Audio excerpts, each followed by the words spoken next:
The house was silent except for the hum of the refrigerator and the faint ticking of the wall clock. Natalie stepped into the living room, dropping her bag by the door. Her heart was heavy with the aftermath of last night's argument, the words still hanging in the air like a storm cloud. "Stop spying on me and just trust me," she had told Doug. Her voice had cracked, betraying her nervousness. His silence in return had been deafening, his stare cold and unyielding. She had stormed out of the room, slamming the bedroom door behind her, hoping to find relief in sleep. But sleep never came, and she knew that morning wouldn't bring solace either.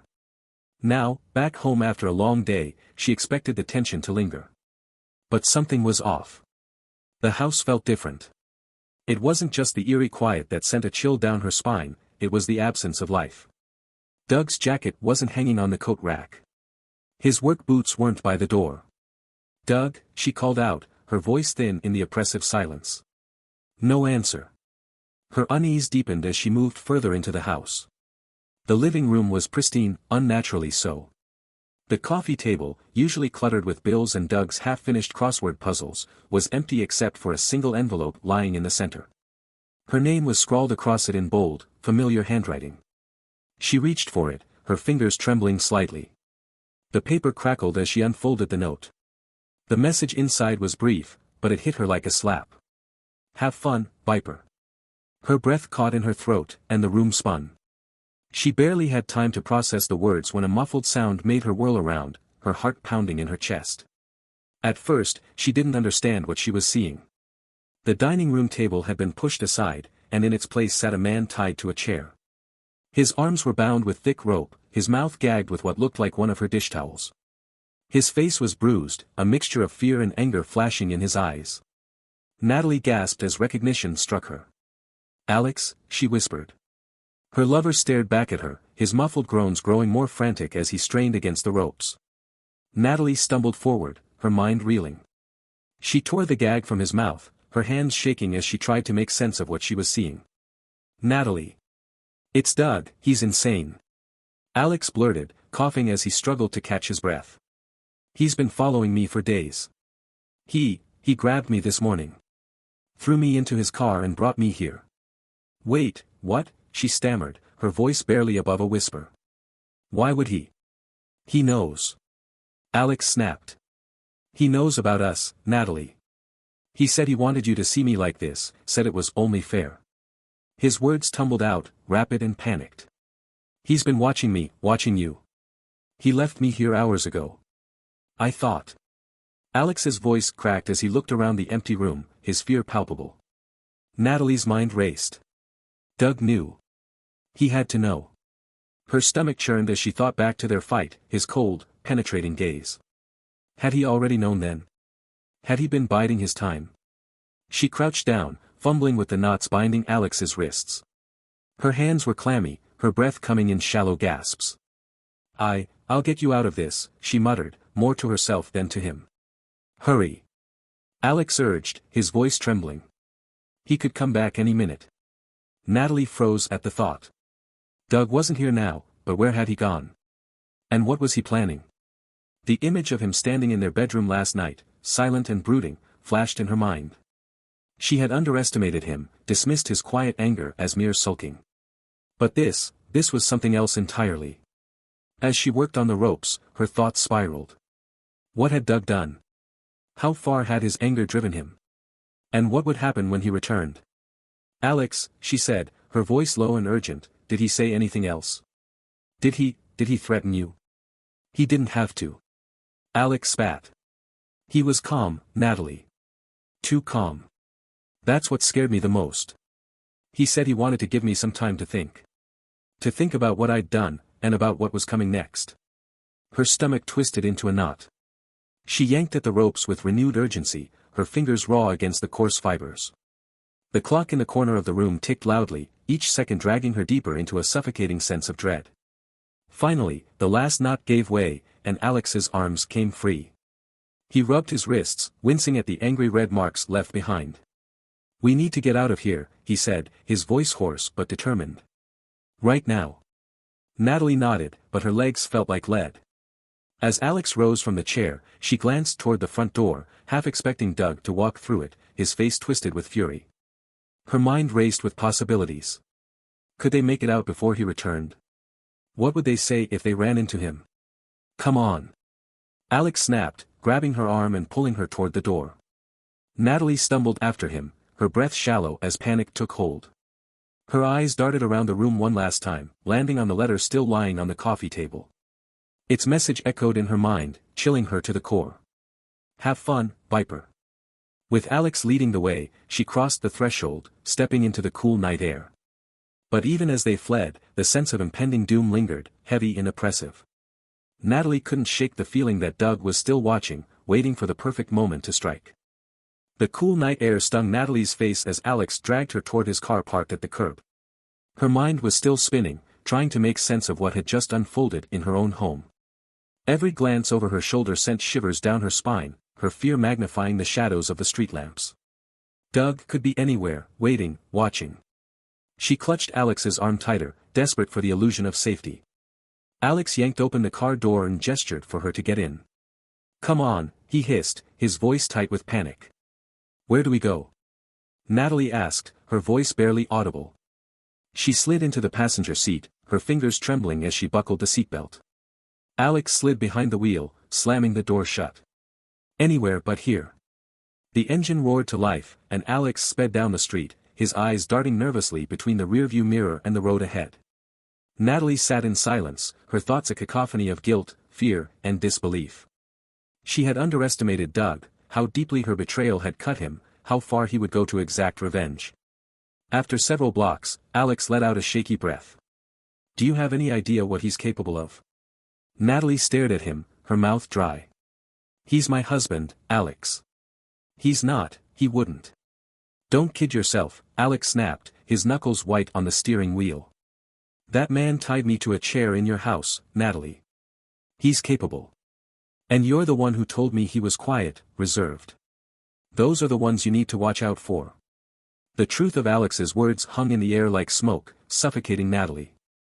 She had always thought she knew Doug, his calm demeanor, his meticulous routines. But now, those same traits felt menacing. He had never raised his voice, never shown signs of aggression. Yet here they were, fleeing into the night. Where are we going? Natalie asked again, her voice firmer this time. Alex glanced at her, his jaw tightening. My place. At least for now. I have locks. Cameras. Cameras didn't stop him before, she muttered, her eyes fixed on the dark road ahead. Alex didn't respond, and the rest of the drive passed in tense silence. When they finally arrived at his apartment complex, he parked hastily and ushered her inside, his movements quick and agitated. The building's dimly lit hallway did little to calm Natalie's nerves as they climbed the stairs to his unit. Alex's apartment was stark and cold, a sharp contrast to the cozy home Natalie had shared with Doug. As the door clicked shut behind them, Alex locked it with a series of bolts and chains that seemed excessive, until tonight. Do you think he'll come here? Natalie asked, her voice barely above a whisper. Alex turned to her, his face pale and drawn. I don't know. But if he does, he won't get in without a fight. The words sent a chill through her. She sank onto the edge of the couch, burying her face in her hands. This was spiraling out of control. Doug wasn't the type to do something irrational, or at least, he hadn't been. But now, with everything exposed, she didn't know what to think. Why didn't you tell me he was onto us? Alex demanded, pacing the room like a caged animal. I didn't know. Natalie shot back, her voice cracking. Last night, we fought, but I thought it was about something else. I didn't know he'd been following you or planning this. Alex stopped pacing, his hands on his hips as he stared at her. Well, he knows now. And he's playing games. Leaving me tied up like that, writing that note, it's all a show. He wants us to panic. Natalie shook her head. Why? What's the point? If he wanted to hurt us, wouldn't he have already done it? Not necessarily, Alex said, his tone grim.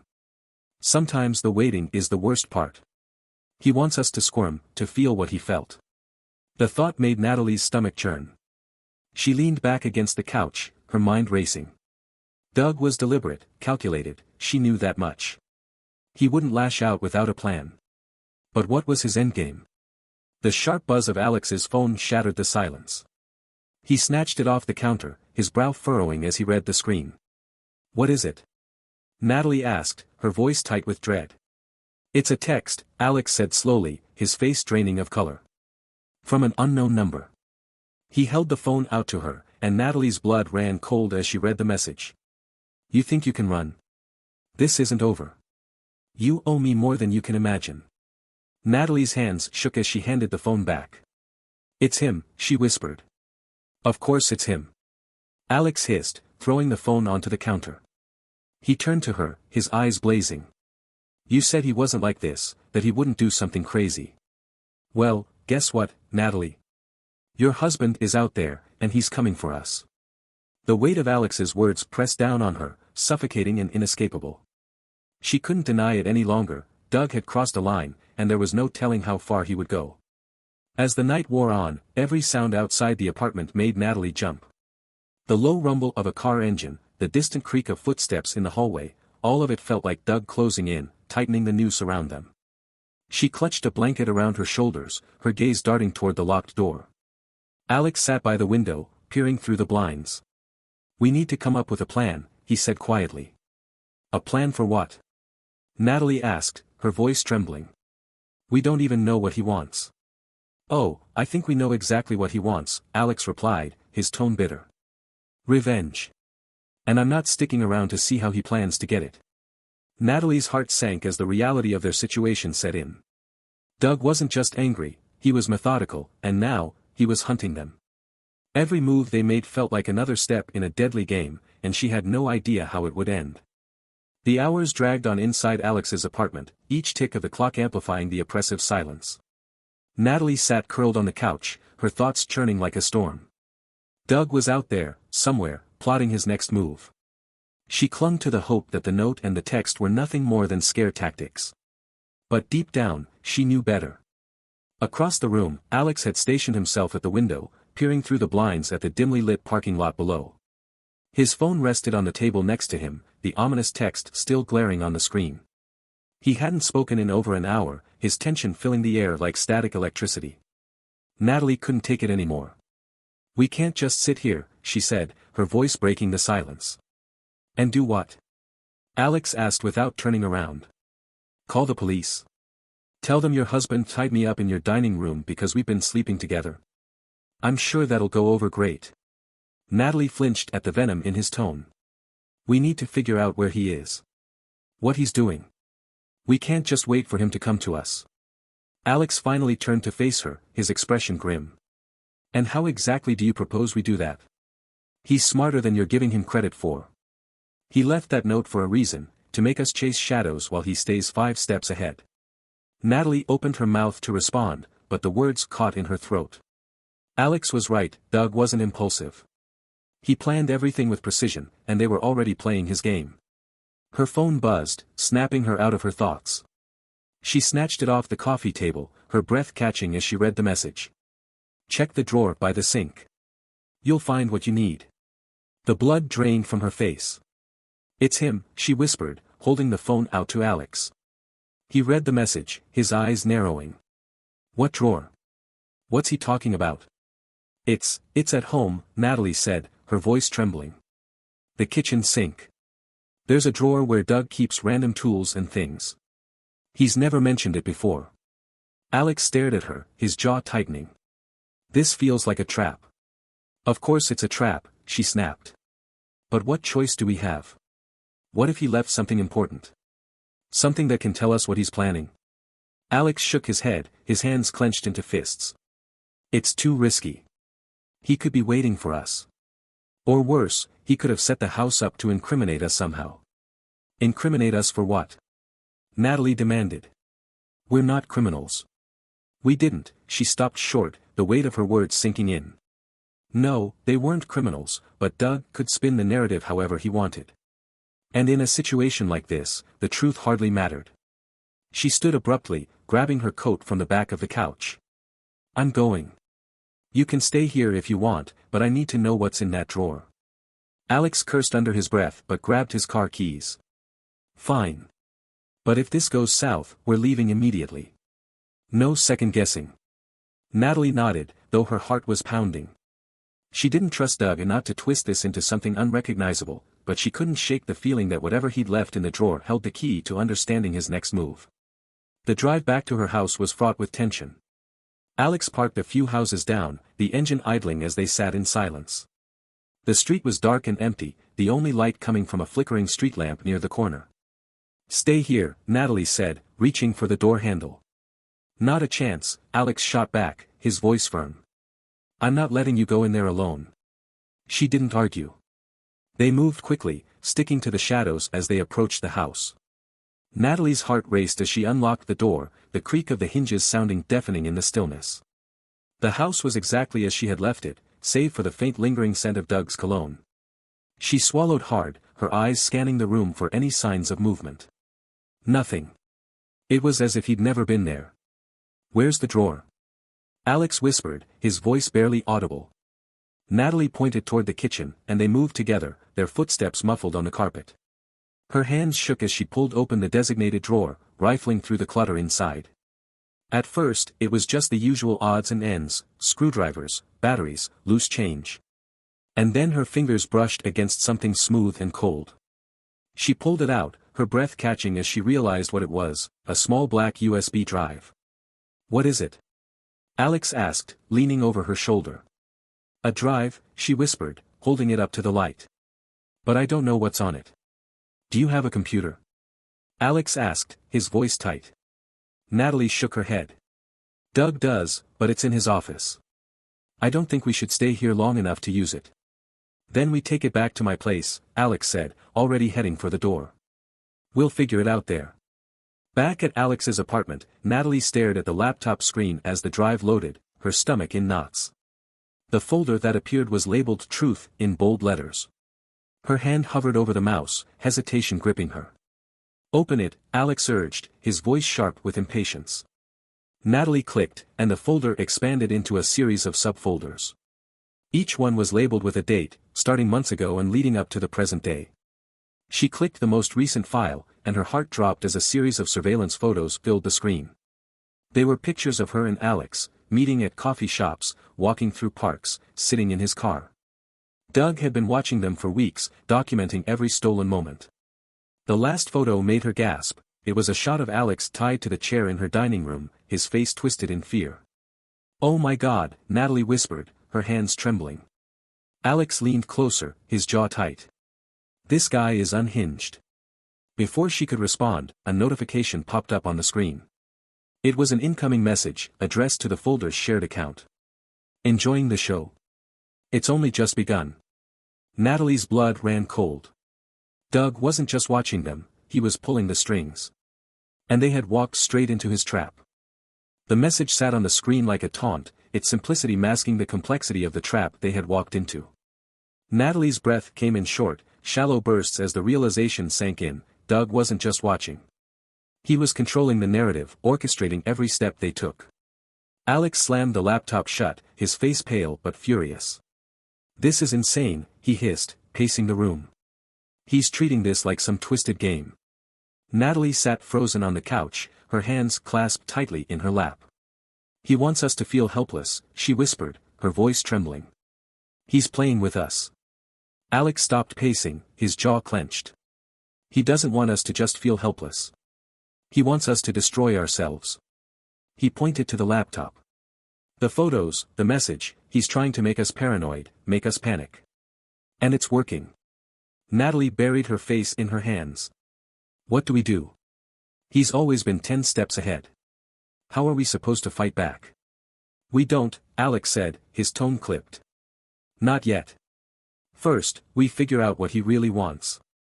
He reopened the laptop, his fingers moving swiftly across the keyboard as he combed through the files. "There has to be something here, something that gives us an edge." Natalie leaned over, scanning the screen as Alex navigated through folders filled with timestamps, notes, and more surveillance images. It was like looking at the diary of a man unraveling, except Doug wasn't unraveling. He was methodically building a case, compiling evidence piece by piece. "This one," Natalie said, pointing to a file labeled Leverage. Alex clicked on it, revealing a document filled with financial statements, emails, and, Natalie's heart stopped, a scanned image of their signed marriage license. "What's this?" she asked, her voice shaking. Alex frowned, scrolling through the pages. He's documenting everything about your life. Your finances, your connection to me, he's laying the groundwork for something bigger. Natalie stared at the screen, dread pooling in her stomach. He's going to ruin me, she said quietly. He's going to make sure I lose everything. Alex turned to her, his expression unreadable. Then we hit him first. She blinked, taken aback. What are you talking about? He's leaving these breadcrumbs for a reason, Alex said. But he's human. He'll make a mistake. We just have to find it.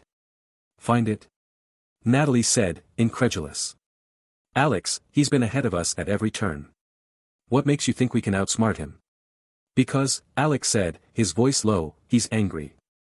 And anger makes people sloppy. Natalie wanted to believe him, but doubt gnawed at her. Doug's anger hadn't made him sloppy, it had made him dangerous. The hours ticked by as Alex pored over the files, looking for a crack in Doug's armor. Natalie sat beside him, her nerves fraying with every click of the mouse.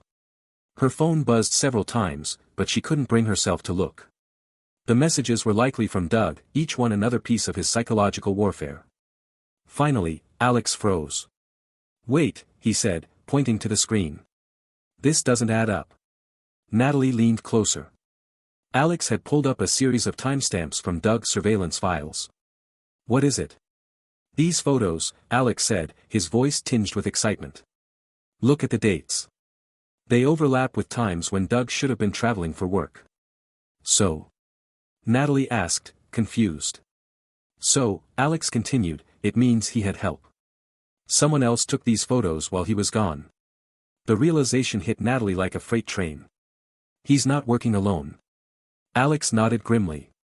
That's why he's been so confident.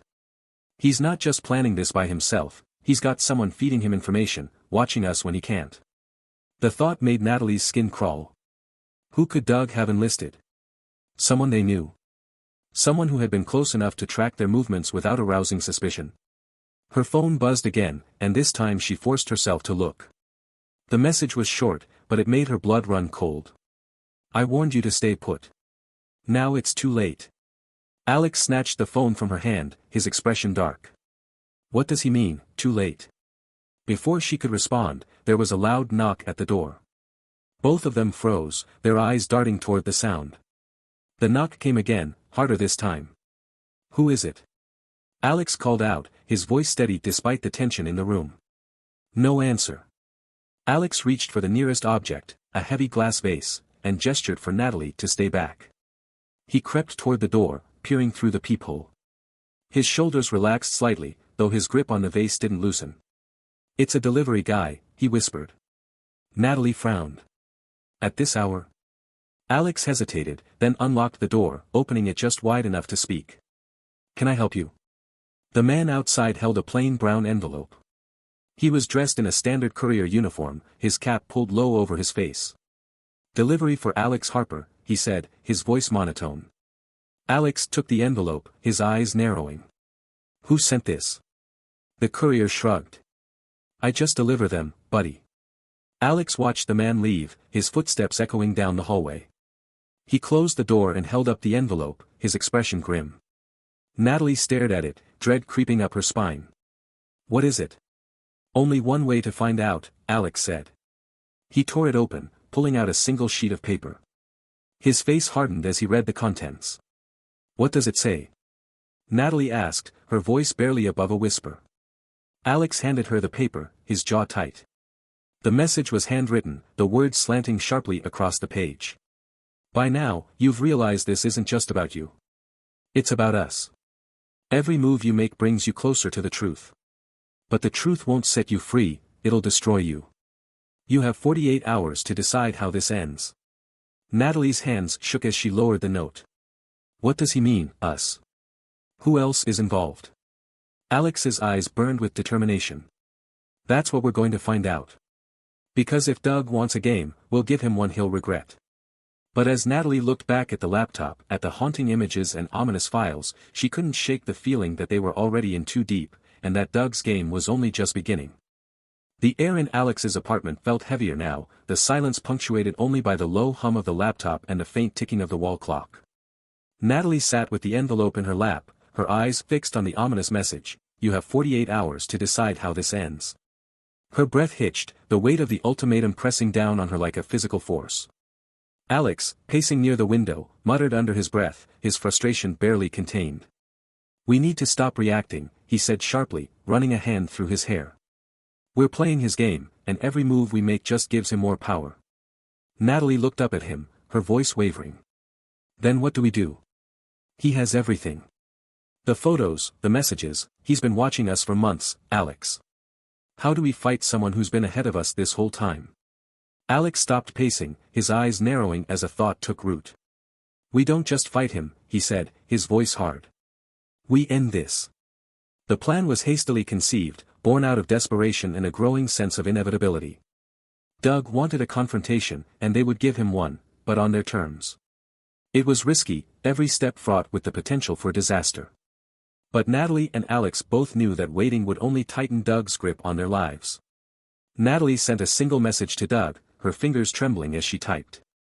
"You want to talk? Let's talk. Meet me at our spot. Midnight."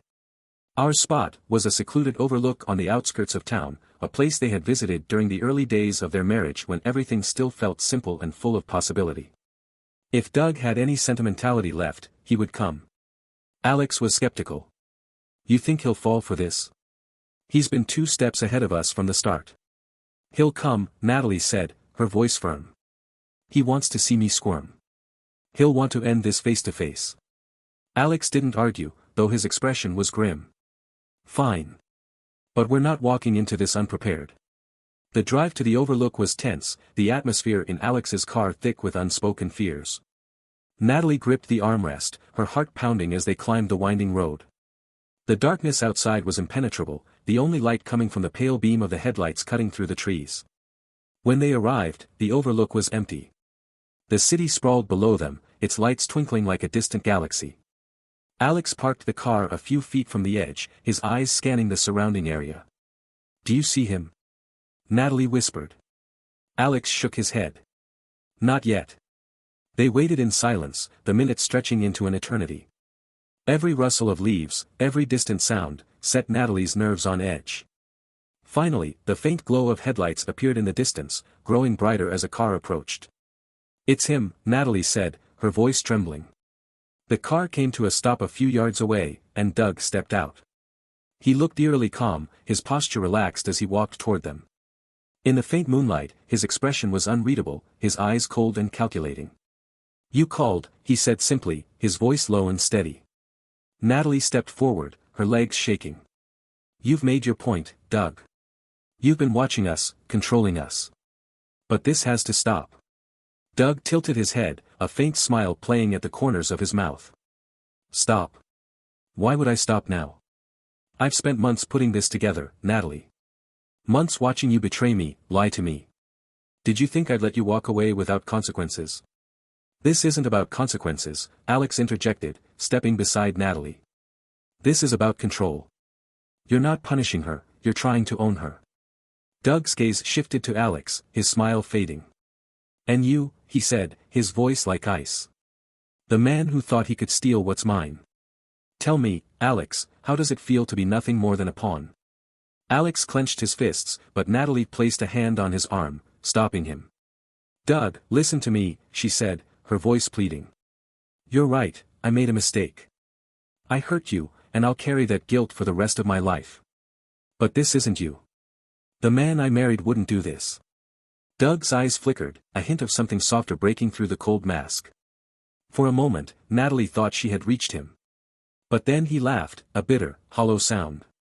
"The man you married," he said, his voice dripping with disdain. "That man died the moment you let him believe he was enough." Natalie's heart broke at his words, but she forced herself to stay calm. "What do you want, Doug? You've already torn my life apart. What more could you possibly want?" Doug stepped closer, his eyes locking onto hers. "I want you to feel it. The betrayal. The helplessness. The fear. I want you to know what it's like to have your life ripped out from under you." His words sent a chill down her spine, but she held her ground. "You've already won," she said softly. "You've made me feel all of that and more. But this has to end. Doug stared at her, his expression unreadable. Then, to her surprise, he sighed and stepped back. "You're right," he said. "It does end. Right now." Before Natalie could react, Doug pulled out his phone and pressed a button. A video began playing, projected onto the screen of his car.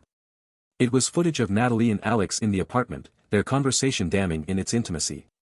"I could send this to everyone we know," Doug said, his voice calm. "Your family, your friends, your coworkers. I could ruin you both with the push of a button. But I won't." Natalie's breath caught. "Why not?" Doug's eyes met hers, and for the first time, she saw the pain beneath the anger. "Because I loved you," he said quietly. "And even now, after everything, I can't bring myself to destroy you." With that, he turned and walked back to his car. The engine roared to life, and within moments, he was gone, leaving Natalie and Alex standing in stunned silence. The weeks that followed were a blur. Doug's silence was deafening, his absence more unnerving than his presence had ever been. Natalie filed for divorce, the weight of the betrayal and the chaos finally too much to bear. She didn't know where Doug had gone, but she knew one thing: his game was over. But late at night, when the house was quiet and the shadows seemed to stretch too far, Natalie couldn't shake the feeling that Doug was still watching, waiting for the next move in a game only he truly understood.